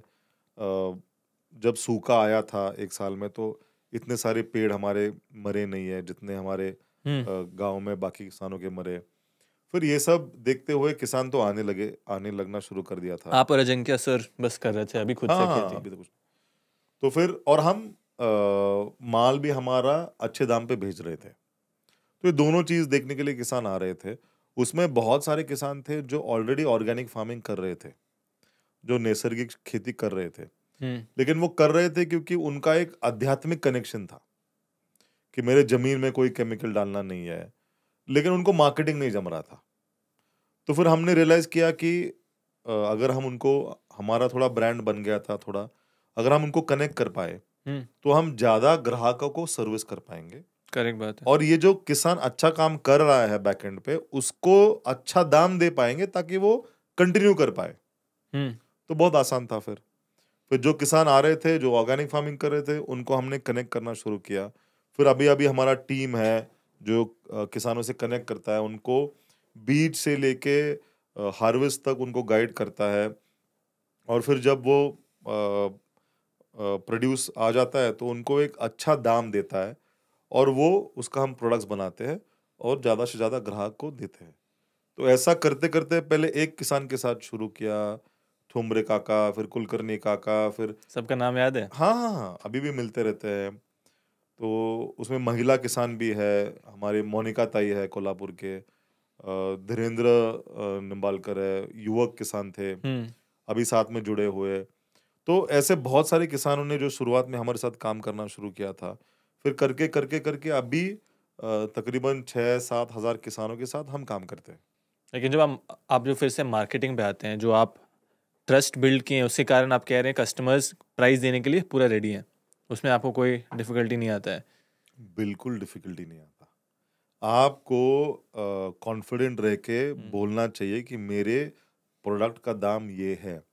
क्योंकि मैं हमको इसमें बहुत ये लोग कर रहा हूँ। पूछते हैं कि ये तो 2 गुना है, ये तो 1.5 गुना जैसे है। आपका घी का उदाहरण लेते हैं, मैं देखा हूँ आपका घी, मैं पर्सनली जानता हूँ अच्छा, क्योंकि मुझे किसी ने बोला, जैसे आपसे डिस्कस कर रहा था, तो आपके घी में और एक रेगुलर घी में डिफरेंस क्या आता है? अभी देखो, घी ना जो सही तरीका है बनाने का, वो दूध दूध होना चाहिए देसी गाय का, सही बात ना है। कि जर्सी का। हम्म। भैंस का भी अच्छा है। दूध आप देसी गाय का ले लो, उसको उबालो, उसमें पूरा दूध में दही जमाओ। जब पूरा दूध दही जम जाता है, हम्म। दूसरे दिन आप उसको चर्न करो और उसमें से मक्खन निकालो, और मक्खन को आप मेल्ट करके उसका घी बनाओ। हम्म। ये 5 स्टेप प्रोसेस है जो भारत में पिछले हजारों साल से फॉलो होता आ रहा है। अपने करेक्ट। भी दादा दादी जी वैसे ही बनाते, दादी जी वैसे ही बनाती थी। पिछले 30-40 सालों में क्या हुआ है, जो लार्ज डेयरीज है, हाई एंड मशीनरी है, इन्होंने क्या करना शुरू किया कि दूध को उसका क्रीम निकालना शुरू किया, क्रीम सेपरेटर से। हम्म। दूध को लो फैट मिल्क बोल के बेचते हैं, पनीर बनाते हैं, हजार चीजें बना के उसका पैसा निकल जाता है। हम्म। उसका कॉस्ट कुछ नहीं है, और ये क्रीम को मेल्ट करके उसका घी बनाते हैं। अभी ये जो घी है वो 700-800 रुपए में बेच सकते हैं, उनका कोई कॉस्ट ही नहीं है, बिकॉज दूध का पैसा निकल गया प्रोडक्ट बना के। हम्म। लेकिन क्या ये सही तरीका है घी बनाने का? तो उसका उत्तर है नहीं। घी आप देखो ना, कृष्ण भगवान का आप एक आध फोटो देखो तो वो मक्खन खा रहा है, उसकी माँ दही को घुसेड़ कर मक्खन निकाल रही है। करेक्ट। तो अगर 3-4-5 हजार साल पहले वो प्रोसेस है घी बनाने का, तो उसमें कुछ लॉजिक था। अभी हम साइंस जोड़ रहे हैं, अभी हम रिसर्च करके देख रहे हैं कि अरे इस घी में जो क्रीम से बनाते हैं उसमें लैक्टोस है, और लैक्टोस इंटॉलरेंट पीपल को वो जम नहीं रहा है। लेकिन ये जो दही से बना हुआ घी है उसमें लैक्टोस नहीं है, क्योंकि फर्मेंटेशन हो जाता है, दूध का दही बन जाता है, लैक्टिक एसिड बैसिलाई बैक्टीरिया है, और फर्मेंटेशन प्रोसेस में लैक्टोस ब्रेक हो जाता है लैक्टिक एसिड में, तो इसमें लैक्टोस ही नहीं है। तो इसलिए जो लैक्टोस इंटॉलरेंट है वो भी खा सकते हैं। अभी ये जो क्रीम का बना हुआ घी, ये अपने मानवीय शरीर का जो टेम्परेचर है उसके ऊपर मेल्ट होता है, अच्छा। और ये इस तरीके से बनाया हुआ घी मानवीय जो बॉडी टेम्परेचर है उसके नीचे मेल्ट होता है। इससे आपका एलडीएल बढ़ता है, जो बैड कोलेस्ट्रॉल है। बैड इससे कोलेस्ट्रॉल। आपका गुड कोलेस्ट्रॉल बढ़ता है, एचडीएल, जो वैसे बढ़ता नहीं। जो दादी जी थी उसको साइंस नहीं पता था, लेकिन वो एक प्रोसेस जो उनके माताजी ने सिखाया था, और वो प्रोसेस अपने शरीर के लिए राइट है। वैसे ही गन्ने में, अभी गन्ना जाता है शक्कर बनाने में, शक्कर जैसी, अभी मुझे लगता है वो विष के समान है शक्कर। अभी हर डॉक्टर बोलता है मत खाओ, मत शक्कर की खाओ, बीमारी, शक्कर शक्कर शक्कर। Sugar is a new smoking, ये सब बोलते हैं। तो अगर अभी मेरी दादाजी का छोटा गुराल था, मतलब वो गन्ने का गुड़ बनाते थे, सही बात है। और गुड़ was the best form of eating sugar cane and sweetness, क्योंकि गुड़ में सिर्फ मिठास नहीं होती है, गुड़ में थोड़ा कॉपर होता है, थोड़ा आयरन होता है, थोड़ा फाइबर होता है, थोड़े मिनरल्स होते हैं, ट्रेस मिनरल्स होते हैं। शक्कर में कुछ नहीं होता है, इतना रिफाइन किया हुआ है कि उसमें ऑलरेडी 150 केमिकल डाले हुए हैं, सल्फर डाला हुआ है, उसमें न्यूट्रिशन जीरो है। तो आपको सिर्फ साइंस जोड़ना था गुड़ मेकिंग को। आपको गुड़ हटा के, शक्कर मॉडर्नाइजेशन है, आपने फार्मर को बोल दिया तो वो बेचारे ने अपना गुड़ का बंद कर दिया। और गुड़ डेमोक्रेटिक है, गुड़ में तू बना सकता है। शुगर फैक्ट्री ऑटोक्रेटिक है, एक बड़ा आदमी बना सकता है, उसके नीचे हजारों किसान आ गए, तो सिर्फ वो ही वैल्यू ऐड कर रहा है। तो वो जो वैल्यू चाहता है वो ले सकता है, आपको नहीं देगा तो भी आप कुछ नहीं कर पाओगे। लेकिन गुड़ बनाने का प्रोसेस कोई हमारा भी कर खुद का सकता है। गन्ना कोई भी कर सकता है। घी बनाने का प्रोसेस ऐसा कोई भी कर सकता है। अब कच्ची घानी आप ले लो, सस्ते में आती है, आप खुद का मूंगफली का तेल बनाओ, कोई भी कर सकता है।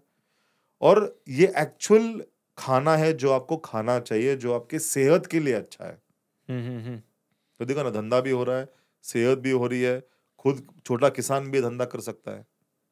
एंड जो लोग को समझना ज़रूरी है, बहुत सारे लोग को लगता है कि ऑर्गेनिक एक स्टेप में होता है, 2 स्टेप में होता है। जैसे सर्टिफिकेशन का ही आपने बोला 4 साल लगते हैं, बट उस 4 साल के बाद भी हर एक स्टेप जो आप ले रहे हैं, चाहे वो सीड सिलेक्शन हो, चाहे वो गाय के लिए आप गाय को कैसे ध्यान रख रहे हो, वो सारी चीज़ lead to an organic end product. सही है ये बात? थोड़ा उस पर लाइट डाल सकते हैं सर? मतलब कोई भी एक प्रोडक्ट, घी को ही पकड़ लेते हैं अभी हम, गाय के सिलेक्शन से मतलब एंड टू एंड लेकर के क्या क्या ऑर्गेनिक प्रोसेस होते हैं? एक हम डेयरी का एग्जांपल लेंगे, फिर आपके एक्सपीरियंस से कोई सब्जी का बोल सकते हैं, क्योंकि बहुत सारे किसान हमारे सब्जी उगाते हैं। ऑर्गेनिक प्रोसेस क्या क्या फॉलो किया जाता है ऑर्गेनिक फार्मिंग में? देखो, सब कनेक्टेड है। एक दूसरे से ऐसा, कनेक्टेड हाँ, है। और जितना कनेक्टेड है उतना अच्छा है, करेक्ट। आपके बिजनेस के हिसाब के लिए भी और आपके खेती के हिसाब के लिए भी। तो आप गाय से शुरुआत करो। आप अगर देसी गाय, आपके जो एरिया में देसी गाय है वो देसी गाय ले लो, उसका दूध थोड़ा अच्छा रहना चाहिए। तो देसी गाय है, वो चारा कम खाती है। देसी गाय वो चारा कुछ भी खाती है, उसको ऐसा फैंसी चारा चाहिए ऐसा कुछ नहीं है। आप जब सूखा पड़े तो उसको सूखा सिर्फ गन्ने का ये डाल दो तो वो खा लेती है।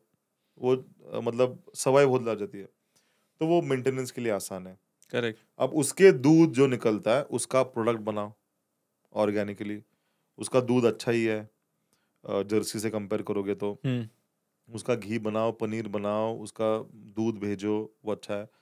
उसके गोबर में जो सूक्ष्म जीवाणु की जो संख्या होती है, माइक्रोबायोलॉजी, सारे आपके bacteria, fungi, nematode, protozoa, XYZ, इसकी संख्या बहुत ज्यादा होती है। आप जर्सी से कंपेयर करोगे तो आपकी मिट्टी को कौन सी चीज उपजाऊ बनाती है, तो वो खाद नहीं, वो खाद में जो सूक्ष्म जीवाणु है वही वो बनाता है। आपकी मिट्टी को उपजाऊ बनाते हैं। तो मतलब ये गोबर आपके मिट्टी के सेहत के लिए सबसे अच्छा है। सही बात है। तो वो गोबर लेके आप अपना खेती करो। आप खेती, अगर आप शहर के नज़दीक हो तो आप वेजिटेबल्स उगाओ, सब्जियां उगाओ। कि सब्जियों का शेल्फ लाइफ कम है, आप शहर पहुंच के भेज सकते हो। अगर आप शहर के बहुत दूर है तो ऐसी चीज उगाओ जिसका निकालने के बाद आप साल भर रख के भेज सकते हो आराम से। शेल्फ लाइफ कोई का प्रॉब्लम। ग्रेन्स हो या और चीज़ें, मिलेट्स होए या लेग्यूम्स होए या दाल्स होए या जो भी चीज़ है। और उगाने में आप ज़्यादा से ज़्यादा देसी जो बीज है वो इस्तेमाल करने की कोशिश करो। तो जब आप देसी बीज इस्तेमाल करते हो तो उसको पानी बहुत कम लगता है। उसकी जो क्षमता होती है कोई भी कीटाणु या कोई भी पेस्ट में ज़्यादा हो जाती है, बिकॉज वो बीज आ रही है हजारों सालों से। उसके जेनेटिक मेकअप और उसका मेमोरी बहुत स्ट्रांग है। आपके एरिया में कौन से कीटक है वो सब उसका जेनेटिक मेमोरी में होता है। सही तो बात वो है। ज्यादा पेस्ट रेजिस्टेंट है, ज्यादा ड्रॉट रेजिस्टेंट है। उसकी उसका प्रोडक्शन कम है हाइब्रिड से। लेकिन आप अगर सही तरीके से उगा रहे हो तो आप सही दाम पे भेजो आपके ग्राहक का ग्रुप बना के, ऐप से, फेसबुक से या डायरेक्टली सोसाइटी पकड़ के आप, या ब्रांड को भेजो जो ऑर्गेनिक खरीद रही है। तो इससे क्या हो गया कि गाय लो मेंटेनेंस, कोई खर्चा नहीं है, उसका गोबर हाई वैल्यू, करेक्ट। आपका मिट्टी उपजाऊ होती जा रही है। इस साल 10 गोनी आए तो अगले साल 11 आएगा, अगले साल 12 आएगा, उसके अगले साल 13 आएगा। केमिकल में तो वो 10 मेंटेन करने के लिए आपको 10 गोनी यूरिया, अगले साल 11 गोनी यूरिया, उसके अगले साल 12 गोनी बढ़ाते यूरिया। रहना होगा। तो आपकी मिट्टी की उपजाऊपना बढ़ रही है। जो उसमें से आ रहा है एक अलग तरीके का न्यूट्रिशियस खाना आप पैदा कर रहे हो, उसमें थोड़ा मार्केटिंग में दिमाग लड़ाओ तो आप मार्केट से ज़्यादा प्रीमियम पे आपका माल बेच के आप कमा सकते हो। और बेस्ट है कि पूरे सिस्टम में रिस्क नहीं है। आपने बाहर से पैसा नहीं लिया, आपके खाद के लिए पैसा लिया नहीं है, आपके बीज के लिए पैसा लिया नहीं है। तो अगर क्रॉप फेलियर भी हो जाता है तो आपका रिस्क मिनिमाइज्ड है। केमिकल फार्मिंग में आपने बीज से बाहर से खरीदा है, केमिकल बाहर से। आपने यूरिया बाहर से खरीदा है, पोटाश बाहर से खरीदा है, राउंड अप बाहर से खरीदा है, हजार चीजें बाहर से खरीदी है। तो उसमें आपका इनपुट ज्यादा गया है, आपका रिस्क ज्यादा हो गया। अभी ये ऑर्गेनिक फार्मिंग का ये सर्कल है, इसमें सिर्फ एक है कि प्रोडक्टिविटी कम हुआ है शुरुआत में, और ओवर लॉन्ग पीरियड आप केमिकल की प्रोडक्टिविटी नहीं मैच कर पाओगे, वो है। सच्चाई है। तो वो चैलेंज है, लेकिन बाकी सब सोल्यूशन अच्छा है। वो चैलेंज के लिए आप मार्केटिंग पे ध्यान दो और दाम ज़्यादा लेने की कोशिश करो, तो वो आपका आमदनी उतना मैच हो जाएगा। मैं हर किसान को, जो भी किसान भाई है मेरे, मैं उनको बोलते रहता हूँ कि खेती मतलब सिर्फ आप खेत में रहोगे और खाना उगाओगे, जो भी है फल सब्जी उगाओगे, वो नहीं है। और ये आपका काम उतने में खत्म नहीं होता है।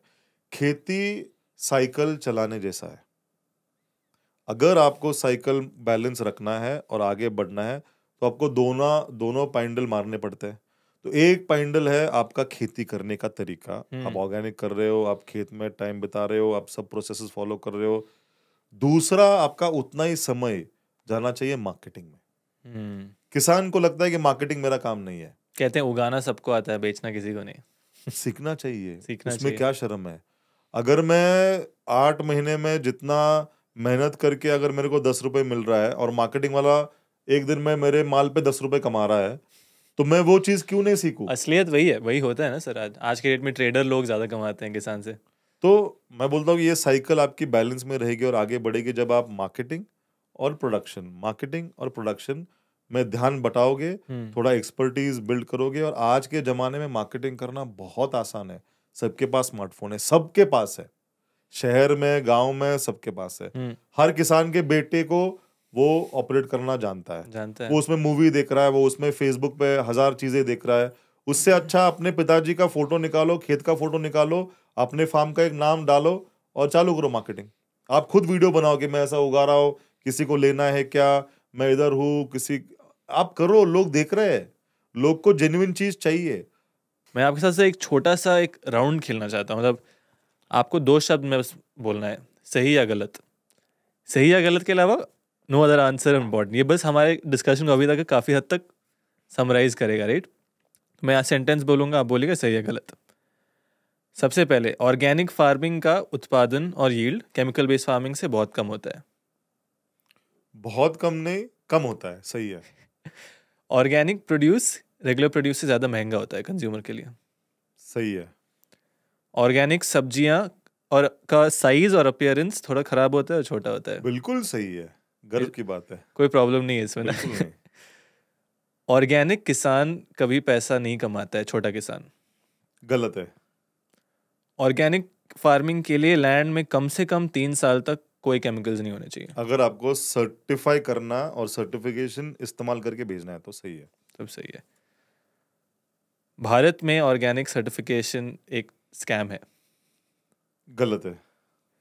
ऑर्गेनिक फार्मिंग में किसान काफ़ी अच्छा पैसा कमा सकता है अगर सही से किया जाए। सही है। ऑर्गेनिक फार्मिंग में इनपुट्स के कॉस्ट बहुत हाई होते हैं जो ऑर्गेनिक यूज़ करते हैं। गलत है। ऑर्गेनिक फार्म्स में 0 केमिकल्स और 0 पेस्टिसाइड्स यूज होता है। सही है। ऑर्गेनिक प्रोड्यूस को हम बिना ब्रांड के बेच नहीं सकते हैं। गलत है। बेच सकते हैं। हाँ, आपकी सोसाइटी पकड़ो, उसको क्या ब्रांड लगता है? आप किसान हो, आप आपका चेहरा दिखा रहे हो, आप उनको कहानी सुना रहे हो, आप खुद आके भेज रहे हो। आप आराम से सोसाइटी एक पकड़ो, 2-4 किसान मिला के ब्रांड आपको लेबल भी छापने की जरूरत नहीं है। क्या है सर, एक दो जो पॉइंट है ना, जैसे बहुत सारे लोग, मैंने ये कंप्लेन सुना है और कमेंट्स में इंटरनेट पे पढ़ के, किसान कहते हैं जो ऑर्गेनिक मतलब गोबर होता है या जीवामृतम होता है जिसमें नेचुरली, उसका भी कॉस्ट काफ़ी हाई हो जाता है उनके लिए। नहीं, आप अगर बाहर से खरीद रहे हो तो गलत कर रहे हो। फिर आप जीवामृत आप घर पे बना सकते हो, खेत में बना सकते हो। आप दशपर्णी खेत पे बना सकते हो, आप पंचगव्य खेत पे बना सकते हो। हम बना रहे पहले से ही, तो उसके लिए तो कोई कॉस्ट नहीं है। गोबर, गुड़, बेसन, पानी, बस। ये सब इंटरनलाइज करो ताकि बाहर से। हाँ, बाहर इनपुट कोई खरीदो मत ज्यादा, आप खुद ही खेत पे बनाओ। आपका कंट्रोल 100% नहीं आएगा पेस्ट पे या जो भी है, थोड़ा 10-20% आपका जाएगा ही, बट आपका कॉस्ट कंट्रोल में रहेगा और थोड़े दिनों के बाद आपका कंट्रोल ज्यादा होते रहेगा। कुछ नेचुरल, जैसे पेस्ट मैनेजमेंट के लिए एक मैं ऑर्गेनिक गुरु या ऑर्गेनिक एडवाइजर से बात कर रहा था, वो कह रहे थे पपाया का इस्तेमाल करते हैं, वो लीव्स का। हाँ, वैसे बहुत तरीके हैं, तुलसी है, पपाया है, दशपर्णी है। आप नो मून अमोशा जो होती है उसके टाइम पे स्प्रे करो। उसी के टाइम पे ज्यादा से ज्यादा कीटक अपने अंडे देते हैं। आप वही स्टेज पे कंट्रोल करोगे तो पूरा महीना आपको कीटक का तकलीफ नहीं आएगा। तो ऐसे नेचुरल मेथड से, ऐसे बहुत सारे नेचुरल मेथड्स हैं। समझ आप इंटरक्रॉपिंग करो। आप क्यों मोनोक्रॉपिंग कर रहे हो? आप सिर्फ 3 महीने वाले क्यों उगा रहे हो? थोड़ा एन्युअल्स उगाओ, थोड़ा पेरिनियल्स उगाओ। आपका खेत का साइज और ये आपको पता है, दूसरे का सोल्यूशन आप में नहीं चलेगा। दूसरे सब दुनिया का देख के आओ और अपना खुद का खिचड़ी खुद बनाओ। क्या उगाना है, कैसे उगाना है और क्या भेजना है, कैसे भेजना है। सर मेरा पर्सनली आपसे क्वेश्चन है जो मैं अंदर भी बोलता आपसे पूछूंगा, क्योंकि बहुत सारे एस्पायरिंग एंटरप्रेन्योर्स भी ये पॉडकास्ट देखते हैं। मेरा मानना है कि रिलेटिवली छोटा ही टाइम है, 8-10 साल जो आपने किया है या कंटिन्यू कर रहे हैं, इसका मतलब कोई सीक्रेट तो नहीं है, बट क्या प्रोसेस है अगर एक यंग एंटरप्रेन्योर को इस लाइन में आना है, एग्रीकल्चर में बिजनेस स्टार्ट करना है ऑर्गेनिक फार्मिंग के प्रति, तो उसको क्या क्या चीज़ ध्यान में रखनी चाहिए, क्या क्या ट्रेड्स डेवलप करने की कोशिश करना चाहिए? एक तो लगाव होना चाहिए, पहली बात। आप टिक नहीं पाओगे। हमने बहुत सारे नुकसान झेले हैं, आर्थिक, हमने बहुत सारा डिफिकल्ट टाइम झेला है, सामाजिक, कुछ कमा नहीं रहे थे, बहुत दिनों में गाड़ी फंसी थी, घर वाले तकलीफ कर ही रहे थे, साजिक है। तो एक तो आपको लगाव होना चाहिए। जब आप कोई चीज को लगाव के वजह से करते हो तो आपको उसमें से मजा आ रहा है, तो आप सस्टेन कर पाओगे। अगर आप सिर्फ पैसे के लिए आ रहे हो कि ऑर्गेनिक एक ट्रेंड है, ऑर्गेनिक का इंडस्ट्री बहुत बढ़ने वाला है, कोविड के बाद सब लोग अच्छा खाना मांग रहे हैं, तो चलो ऑर्गेनिक करते हैं, आप डूबोगे। ज्यादा चांसेस है कि आप डूबोगे। अगर आपको लगाव है तो वो पहला कारण होना चाहिए कि आप शुरुआत करो। लगाव के बाद थोड़ा ज्यादा से ज्यादा किसानों को देख के आओ। मिलो किसानों से जाके मिलो। किताब पढ़ने के लिए आपको 1 महीना लग जाएगा। एक किताब का जितनी जानकारी है ना, आप एक दिन में एक किसान से ले पाओगे, क्योंकि आपके 5 ही इंद्रियों काम करे। आप देख रहे हो, आप सुन रहे हो, आप सब कुछ कर रहे हो। तो किसानों को मिलो, फार्म जाओ किसानों से मिलो। फार्म जाओ, किसानों से मिलो। थर्ड, बैक एंड पे आप फार्मिंग ठीक तरह से करो। फ्रंट एंड पे एक थोड़ा ग्राहक जुड़ाओ।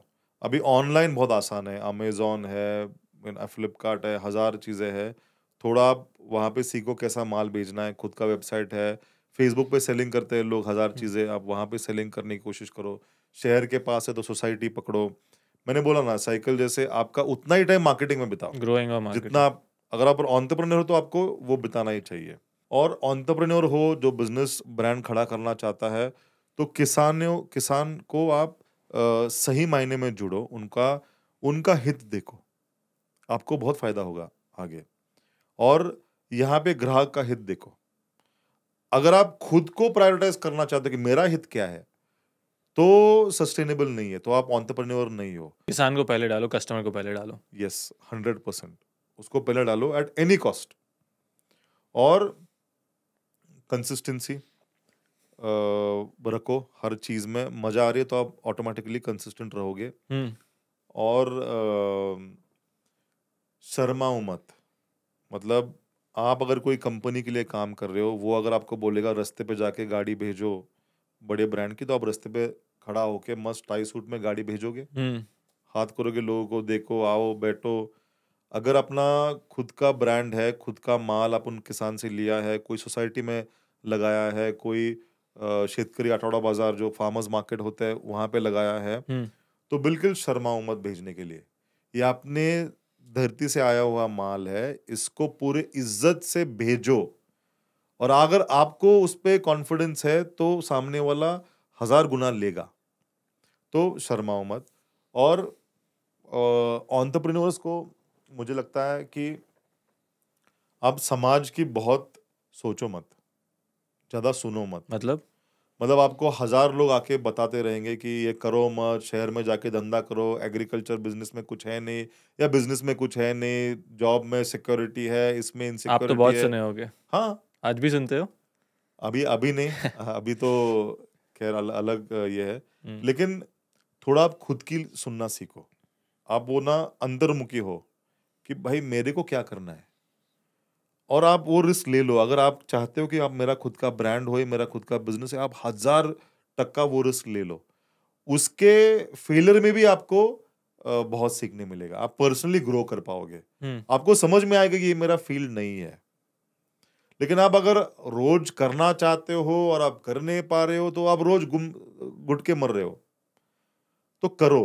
एक ही जिंदगी है, जैसे हमने मतलब हमको वो वाक्य ने बहुत सिखाया है, हम उस पर ही रिफ्लेक्ट कर देते कि यार किसको इम्प्रेस करना है, और कितना 40 50 60 70 साल जियोगे, और अगर आपको मजा नहीं आ रही है, आप खुश नहीं हो, तो क्या किसी को इम्प्रेस करना है? पहला तो आपने आपको जस्टिस करना चाहिए। आप खुश हो तो आपके आजू बाजू भी लोग खुश रहेंगे ऑटोमेटिक। पैसा कमा रहे हो इतना उतना, ठीक है। तो बिकम इंट्रोवर्टेड एंड मतलब खुद की सुनो, खुद का एक जो सपना है उसमें भरोसा करना सीखो। किसी और ने किया नहीं है इसलिए हो ही नहीं सकता, वो गलत बात है। हर चीज किसी और ने किया ही नहीं था पहले, किसी ने तो पहले किया है। अगर आपको दिख रहा है कि उसमें मैं कुछ कर सकता हूं, अगर मुझे और अजिंक्य को दिख रहा था कि हम गांव में आके और फिर गांव में आके खेती बदल सकते हैं और बदली हुई खेती का माल हम वहां पे जाके भेज सकते हैं, तो किसी ने ज्यादा ये किया नहीं था, हमने किया। फिर उसका एक हम प्रोडक्ट बना के हम यूएस भी भेज सकते हो, वो भी किया। हाँ, यूएस भी आपका जाता है ना, काफी बड़ा। हाँ, 6,000 कस्टमर यूएस में है। क्या बात है, वाह। अभी तक कुछ 55 देशों में अपने कस्टमर्स है। 55 देशों में है। वाह। तो ये आपको अंदर से अगर लग रहा है ना तो आप करो। तो एंटरप्रेन्योर को वो एक चीज याद रखनी चाहिए, risk taking. The biggest risk is to take no risk, वैसा है। अगर आप कोई रिस्क नहीं ले रहे हो लाइफ में तो वही सबसे बड़ी रिस्क है। तो रिस्क ले लो, करो। और एग्रीकल्चर स्पेस में ज्यादातर बहुत अपॉर्चुनिटी है। बहुत पढ़े लिखे लोग और सब कुछ शहर में इनोवेशन कर रहे हैं और शहर में स्टार्टअप खोल रहे हैं, लेकिन गांव में बहुत चैलेंजेस है, बहुत प्रॉब्लम्स है। वो सॉल्व करने में आपका एक बड़ा बिजनेस खड़ा हो जाएगा, जिसमें पैसा है, जिसमें बहुत पैसा है, अच्छा मार्जिन है, बहुत डिमांड है, कोई कर नहीं रहा है। क्योंकि गांव में जाके वो शहर में नहीं हो सकता, शहर में भी हो सकता है। बहुत सारे लोग सोच रहे होंगे कि गांव शायद मेरा टाइप नहीं है, ये नहीं है, वो नहीं है। लेकिन आपको बिजनेस सीखना है तो आप कहीं ना कहीं फैक्ट्री में जाके काम करते हो। Correct. Agri space, rural space में आप जाके रहो, थोड़ा दिन बिताओ, वहाँ के प्रॉब्लम आइडेंटिफाई करो और वहाँ के सोल्यूशन में लग जाओ। आपका बिजनेस निकल पड़ेगा और खूब अच्छा करेगा। आज सर आप इस स्टेज पे हैं, मतलब मैं मेंशन करना चाहूँगा फिर तो कि बहुत सारे बड़े इन्वेस्टर्स भी आपके साथ जुड़े हैं, चाहे वो पब्लिक है, निखिल कामत ब्रदर्स हों। ये स्टेज मतलब कब आता है? क्या अगर मैं स्टार्टअप करना चाह रहा हूँ, मुझे डे वन से इन्वेस्टमेंट के बारे में सोचना चाहिए? नहीं, बिल्कुल नहीं। तो आप जब इन्वेस्टमेंट की सोचोगे नहीं तो आपका जो बिजनेस की जो फंडामेंटल्स है ना वो सॉलिड रहोगे। हमने कभी फंडिंग का सोचा नहीं, कभी नहीं। इतने जितने फंडिंग आए हैं, रेन मैटर है जो नितिन कामत चलाते हैं, या फिर अक्षय कुमार ने भी प्री सीरीज में अक्षय इन्वेस्ट कुमार? किया। हाँ, अरे क्या बात है। वीरेंद्र सहवाग ने किया था। अच्छा। दोनों कस्टमर है। कभी हम उनके पास गए नहीं, कभी नहीं। वो खुद आए आपके पास? मतलब कोई ना कोई कनेक्ट से वो लोगों ने सुना था कि ये काम अच्छा कर रहा है और इनका ब्रांड का क्वालिटी अच्छा है, तो वो इंटरेस्ट दिखाए थे, आए फार्म पे, देखा और फिर जुड़ गए। लेकिन कभी भी फंडिंग के बारे में मत सोचो शुरुआत में। आपको लगाव है, करो, पैशनेटली करो। जितना पैसा आ रहा है उतने पैसे में ही आपकी गाड़ी 100 कदम आगे नहीं, 1 कदम आगे चलनी चाहिए बस। अब उस पर ध्यान दो तो आपका यूनिट इकोनॉमिक्स ठीक बैठ जाएगा, आपका जो फंडामेंटल्स है वो ठीक बैठ जाएंगे, आपका जो प्रोडक्ट मार्केट फिटमेंट है वो ठीक बैठ जाएगा। उसके बाद ऑटोमेटिक जब आप ये जर्नी पे चलते रहोगे तो इधर आप फंडिंग के लिए अप्रोच करो तो भी ठीक है, वरना आपको ना कोई आके पकड़ेगा ही, जैसे आपके साथ हुआ। हाँ, कि आप अच्छा काम कर रहे हो और ऐसा अगर आप फंड का भी इस्तेमाल करते हो तो आप बड़ा काम कर सकते हो और किसानों के साथ काम कर सकते हो और ग्राहक को आप अच्छा अन्न दे सकते हो। वो स्टेज आएगी ऑटोमेटिक, वो 3 4 5 साल के बाद आ जाएगी। पहले एक अच्छा बिजनेस एस्टेब्लिश करो, प्रोडक्ट देखो मार्केट में कैसा बैठ रहा है, पहला लगाओ, पहला मजा करो, जो चीज में मजा आती है वो करो, ये सही है। और वो आपका इकोनॉमिक्स बिटाओ, ऑटोमेटिक बाकी चीजें स्टेज बाय स्टेज आती रहेगी। आपको देखो, आप रात को अगर आप बैंगलोर से चेन्नई जा रहे हो, आपकी गाड़ी की लाइट कितना आपको दिखाई देता है? मुश्किल है 100 मीटर। 100 मीटर, लेकिन अंतर कितना है बैंगलोर टू चेन्नई? सर मेरे पापा डेली मुझे ये चीज़ बोलते हैं। आई प्रॉमिस यू मेरा एटलीस्ट महीना में एक बार, कई बार बोलते हैं यार 5 साल बाद क्या होगा, बोलते हैं पहले थोड़ा तो आगे देखो, पॉडकास्ट करो वहाँ तो आगे बढ़ो थोड़ा, फिर नेक्स्ट सोचो क्या है। वैलिड एडवाइस है। कितना 400 किलोमीटर होगा चेन्नई बैंगलोर? हाँ बस 400 किलोमीटर तो लाइट नहीं फेंक रहा आपकी गाड़ी, लेकिन जब आप उतना 100 मीटर आगे जाते हो ना, आपको आगे का 100 मीटर दिख जाता है। सही बात है। तो ये चीज़ याद रखो। और मैं कहना चाहता हूँ सर, अभी रिसेंटली 1 महीना पहले शशि कुमार सर को भी पॉडकास्ट पे लाया था, फिर मैं उनके कहानी से आई कुड रिलेट। आज मैं आपसे बात कर रहा हूँ आपके कहानी से, और कहानी ज़्यादा मिशन से आई कैन रिलेट। चाहे वो एक घी का बॉटल खरीदना हो, चाहे पॉडकास्ट करना हो, आई कैन से कि मैं आपके मिशन से आज से जुड़ चुका हूँ। अरे वाह, मेरे ऑडियंस भी साथ बढ़ेगी। एंड आपके टाइम के लिए बहुत बहुत शुक्रिया सर। बहुत ही मज़ा आया आपसे बात करके, बहुत कुछ सीखने को मिला। मैं उम्मीद करता हूँ कि ऑडियंस ने भी काफ़ी कुछ सीखा। नहीं नहीं, एंड आपको भी मतलब a lot of praise for you, because ये उम्र में आप ये अच्छा मिशन चला रहे हो थैंक यू सर। पॉडकास्ट का, तो वाकई बहुत अच्छा काम कर रहे हो। थैंक यू इसके सर। लिए आपके और आपके टीम को all the best and congratulation. Thank you so much sir. Thank you. मिलते हैं आपसे जल्दी, यस, शायद आपके फार्म पे। बिल्कुल वेलकम। ओके चलिए, थैंक यू, जय हिंद।